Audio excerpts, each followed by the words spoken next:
The Stack. People, Business, Technology. With Dan Tomaszewski of Everything MSP.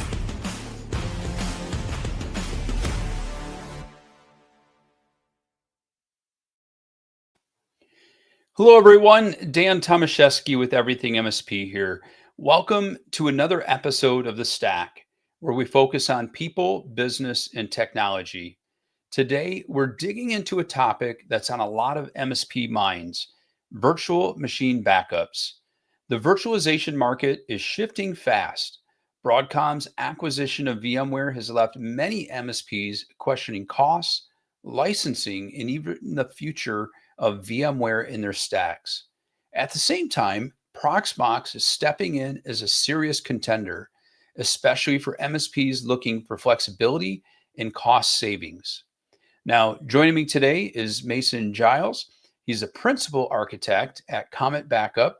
Mason is here to share what MSPs need to know about backing up VMs, the rise of Proxmox, and how to future-proof your backup strategies.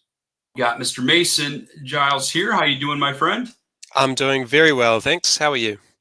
I'm doing great. It's good to have you here, and it's always great to talk about one of the most important things in every business, and that's backup, right? I think it's important. I'm maybe a little bit biased, but yeah, absolutely essential. You know, when things go wrong, it's your last resort. Exactly. And Mason, let's start at the ground level. What makes virtual machine environments unique, or sometimes more challenging, to back up compared to traditional systems, right? Right. Yeah. There's a few things that are more challenging about virtual machine backups, and the first, and I guess most obvious one, is the larger data sizes. You know, suddenly Yeah. instead of backing up somebody's documents or desktop, we're talking about hundreds of gigabytes or terabytes of these big virtual machine images, and Yep. that affects, a lot of things in the MSP world come down to cost. In this case, it's the storage cost of where you're going to pay to store all these backups. And so definitely one complexity is just these larger data sizes, and everything that flows on from that means you definitely want an incremental backup system so that you're not storing a lot of extra data. And you definitely actually, I think you want to be able to granular restore individual files out of a VM. If Yeah. someone comes to you and says, "Oh, I need this, but oh no, I have to wait for 500 gig download to get my disk image back." So that's definitely something that's more unique and more complex. I would say one more thing is that um, in a lot of backup systems, you can sort of get away with just copying files, and that's it can be safe. It's usually not safe. And with a virtual machine, it's really not safe. Like, you can't just copy a VHDX out of Hyper-V while it's running. You'll Yeah. definitely confuse something. So the VM has to be snapshotted, or if you can't snapshot it, then it needs to be paused. And so basically, you definitely need specialized backup software to provide these features. Yeah, I mean, because ultimately, at the end of the day, it's not just about copying that data. It's really understanding about how a VM operates and what's under the hood, right? Mm-hmm. Yeah, and there's always a lot of buzz around VMware since Broadcom's acquisition. I mean, whether it's in our MSP discussion groups, if it's within our Facebook group, there is a lot of buzz, a lot of discussion about it. What would you say that you're hearing from MSPs, and how is this shift impacting them? So we've been at the front line of this. We launched our VMware backup product shortly before the acquisition, and we thought, this Yeah. is great. This is the next big thing for Comet. And then, wow, we really had the wind taken out of our sails a little bit on that Yeah. one. But it's funny to look back on, because we're on the other side of it. A lot of people are not yet on the other side of it, and it's still quite painful. So my timeline for this is like, well, we built this thing, and then late 2023, the acquisition was. And Broadcom at that time, they said to the board of directors, we want to focus post-acquisition on those extremely large, high-end Fortune 500 sort of people, and disregard the entire low-end MSP user base. And they really followed through with that. They said that's what they were going to do. and every action they've taken has really backed up those words. So I believe their words. Yeah. It's like every month there's a new story about something awful they're doing, and how they're making life harder for MSPs. Price rises, changing the terms. Yeah. Just in this last month, so they shut down the VCSP program. So anyone who's sort of hosting a VMware cloud environment and letting people in, so that's all taken away. The biggest thing actually recently is there was a security issue with a guest to host escape, and this is like the nightmare scenario for a VM platform, because normally with virtual machines, right, you it's like an isolated environment. Nothing should get out and affect the host machine. When you've got a guest escape vulnerability, that's nightmare level. And so they had one this month. Please do your upgrades. However, you can only get the security patch if you have a valid, up-to-date Broadcom license. Right. Exactly. If you had one of the old perpetual licenses, they already phased out perpetual licenses, so you don't get security support. You have to go through some dodgy third-party channels to get a copy of the update. It's it's not a great situation to be in. No, not at all. Yeah, and I So think it's pushed many MSPs to really rethink their entire virtualization strategy. Don't you think? absolutely, like if Broadcom are not being a reliable partner to you, then you've got to look elsewhere when your business depends on it, right? That's just all there is to it. And so Yeah. I do think the bulk of small and medium-sized partners have, if you haven't already migrated, you're thinking about it. But there's a long tail. For some people, the migration is easy if you've got smaller environments and simple environments. But if you're doing more advanced VMware features, vSAN, it's obviously much more difficult to migrate. And I've seen a lot of MSPs take different approaches to, making that change. Some of them, after the acquisition, they were like, you know what? Nope, I'm not doing this. I am not going to put myself or my clients through this. I'm making an immediate change. Others were taking more of that wait and see approach. And, I don't have any numbers on that, but I think it was really a wide mix overall. Yeah, some people think, we'll just wait out and see how big the price rise really is, and then it turns out to be 10 times in the first year and double again in the second year. And even the VVF licenses, they're quite difficult to renew. You usually get upsold to VCF licenses. It's more stuff you don't need, paying more for it. So yeah. And I mean, with that being said, Proxmox seems to be gaining some, really big momentum overall. Why do you think that is overall? And I guess let's look at it from Comet's perspective. What made Comet decide to create a Proxmox specific backup solution? So Proxmox, when you see all of this, I'm going to say disaster that's going on with VMware, and you look at what people are talking about and what's the most credible alternatives, and the most credible alternatives have got to be Hyper-V and Proxmox. Proxmox is discussed in every thread, in every discussion. There is a huge amount of buzz and excitement about it. And in terms of what you need to know is it's free. It's free to get started. It's zero cost for any size installation, small or large. But you can get a support contract if you need a support contract for larger installations.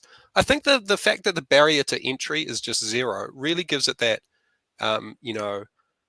home lab sort of energy, and I think it is quite common for MSPs to have a home lab, or if not that, then another test environment, right, where you're going to develop your expertise in the product. And for MSP scale usage, it's got everything that VMware had: thin provision disks, clustering with live migration, having all of that for free, with optionally paying for a support contract. It's really great. And honestly, best of all is because it's popular, you can Google things and find answers. I find that to be an extremely underrated benefit, of using the popular technologies to Google, find answers. So that's great. I think Proxmox are the most credible alternative in the market, and they've got real buzz behind them. And that's why, at Comet, where we, invested our time and energy into building this integration.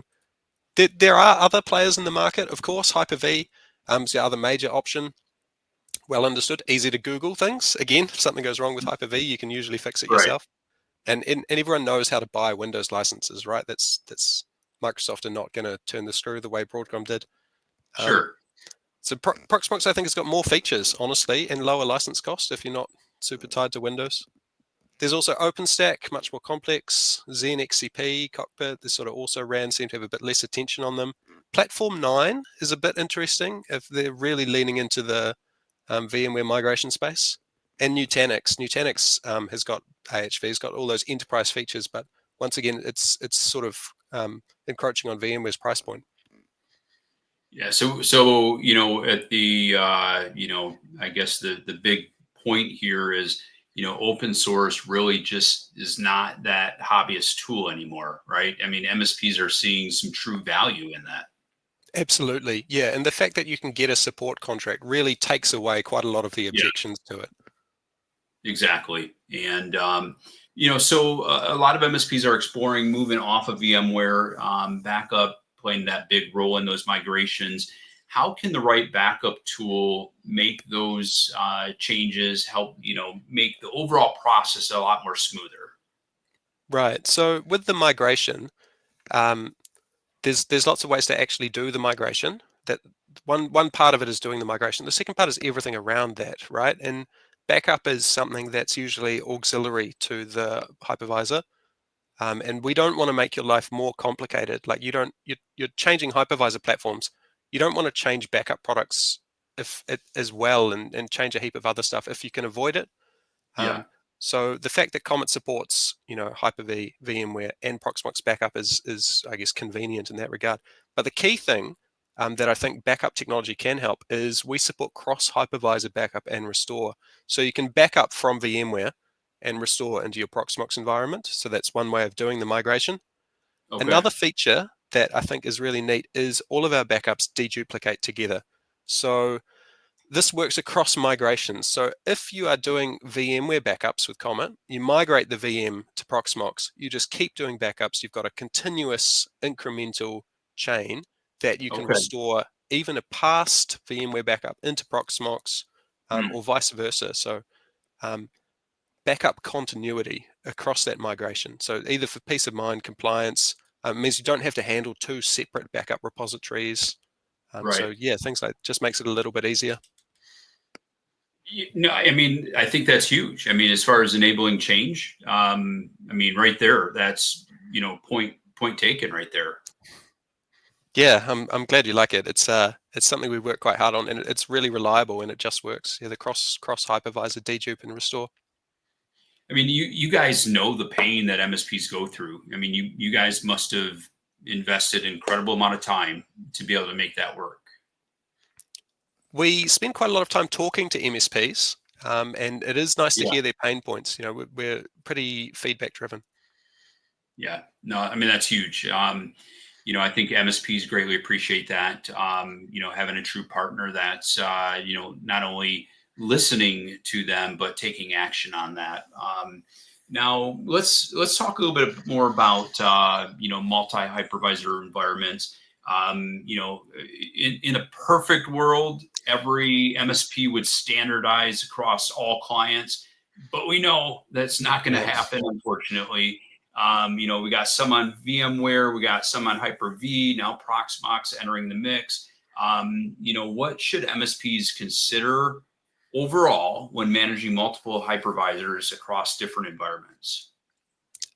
Just want to say that I completely empathize and understand. Like, even if you have to use two backup products, I think Sure. it's just life for MSPs, isn't it? Every customer is slightly different. Much as you want to Yeah. standardize, it's just the way it is. I do agree, though, you should try and standardize as much as possible. Pick your Yeah. favorite and lean into it, because if you become an expert in one, you can reuse that expertise. If you figure out some, weird behavior or idiosyncrasy of Hyper-V or Proxmox, it's good to be able to take that knowledge and experience with you from one client to another, and that does Right. pay off. So, but if you can't, um, and you are in this, multi-hypervisor world, next best thing is to, can I say, choose a backup product that supports all platforms, because that just makes your life as easy as possible to have that unified management, unified backups across all of these diverse platforms. You can see all of your backups in one place, and the way you configure them is the same. The way you select and exclude virtual machines is the same. The way you schedule jobs and do restores in Comet, it's all the same. So it's very transferable, and you're not, having those sort of panic moments where you're like, well, how do I do a restore in this different environment that, it's been months since I looked at? It's so yeah, and just having that transferable skill set when you have a unified management platform. Right. Yeah, and and I like what you're saying as far as the, just standardizing. I mean, it's a top discussion that we have often in our MSP discussion groups, because at the end of the day, when you take a look at your workload, if you're supporting multiple tools, whether it be virtualization or really any type of tool that you're supporting, you could be doubling your workload, you could be tripling your workload. And, and when you do standardize and you can build policies and procedures around that standard product or service that you're offering, it allows you to be so much more efficient, and talk about the ability to truly service that client.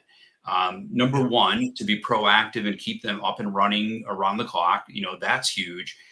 But the ability just to be able to recover and because there is no magic wand, as much as we want there to be.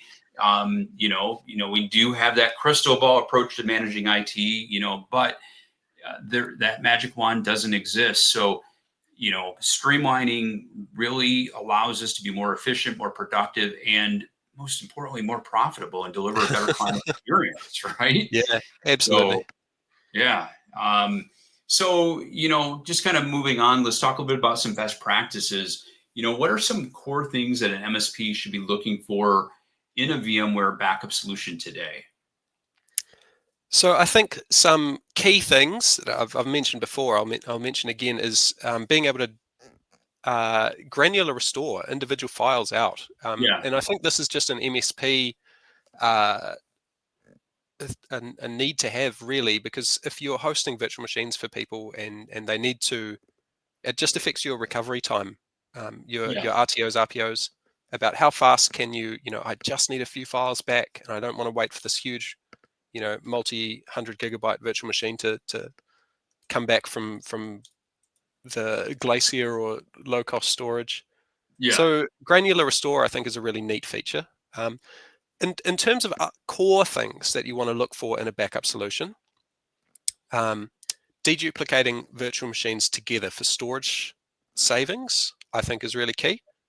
Okay. And then we're just looking at sort of the general backup capabilities. So I think it is important to be able to use low-cost cloud storage. I think cloud storage has been one of the transformational changes in our industry over the last 2 decades. The fact that Yeah. you can just, get storage from Wasabi at, $6 a terabyte or $7 a terabyte, Right. and it's fantastic, really. Backups need to be encrypted. And ideally, they should be incremental forever. So Comet, we support incremental forever. So you do your initial full backup upload, and then you never, ever have to do another full re-upload. And being able to do incremental forever, encrypted on cloud storage, quite a lot of products can do these three things, but not all at the same time. They will be cloud storage and encrypted, but then they'll have to do full re-uploads. Or they can do incremental forever, but not encrypted in the cloud. And so being able to do all three together, I think, is pretty key. It's one of the things I like about our technology. And lastly, I just want to say central monitoring and management. This is the big MSP thing, right? You've got a lot of people, a lot of clients, a lot of devices to look after, and just being able to see all of their statuses. Is the backup working? Is the backup not working? Remotely change the settings all in one place, I think, is just so important for MSPs. Yeah. No, that's a great checklist as far as, evaluating or even reevaluating the tool set that you have. I think, many MSPs, there might be some MSPs that are, maybe acquiring new clients, and there might be more virtual environments where they're having to make these type of decisions, or because we know the changes that are happening in the environment, especially with VMware, there's a lot more reevaluation happening, and that's critical. And so, as we're wrapping things up here, let's, hate to put you in the hot seat once again, as far as, Comet related questions, but you guys have an incredible product that I think a lot of MSPs want to, take advantage of. How is Comet helping MSPs simplify and automating that overall VM backup process across VMware, Hyper-V, and now Proxmox?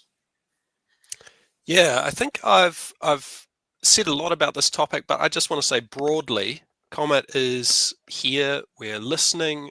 We're following industry trends. Like this year, it's Proxmox. Next year, who knows? But Comet will be there, and we're always improving. We've had some internal changes this year that have actually been really good. They've given us a boost of resource, more development, more support staff for that round-the-clock support. And yeah, we're really MSPs at heart. Our app scales from enterprise to hobbyist, but the bulk of our partners are MSPs, and that's what the product is designed for. And it's designed for the things that MSPs care about. That centralized remote management, flexible, so no matter what on earth the client is doing, easy to use, good support, white label branding, and just being able to deliver that high customer value with a good wholesale price so you can make a comfortable margin on it. Yeah. No, I mean, you guys are definitely leaning into giving MSPs that control in this unpredictable market. And, I know MSPs greatly appreciate that, because it's hard enough, with unpredictability of, many economies out there, but just the unpredictability of what's happening overall from a product perspective. So anything we can do to streamline, make life easier,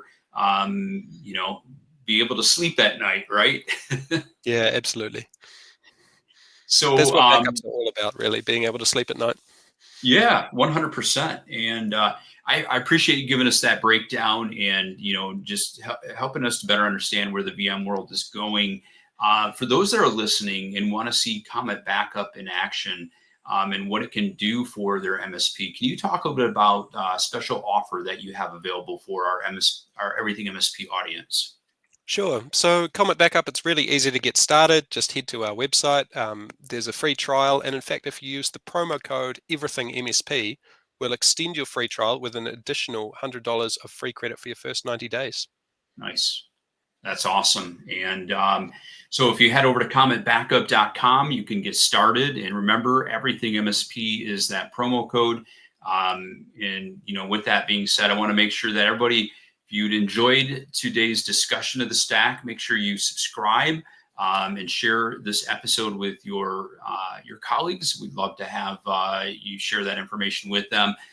Mason, I want to thank you again for jumping on, sharing this information, and helping us all become much more smarter when it comes to backup environments. It's my pleasure. Always a pleasure to be here. Thank you. It's great to have you, my friend. And until next time, we'll talk to you soon. Have a great day, everybody. Take care.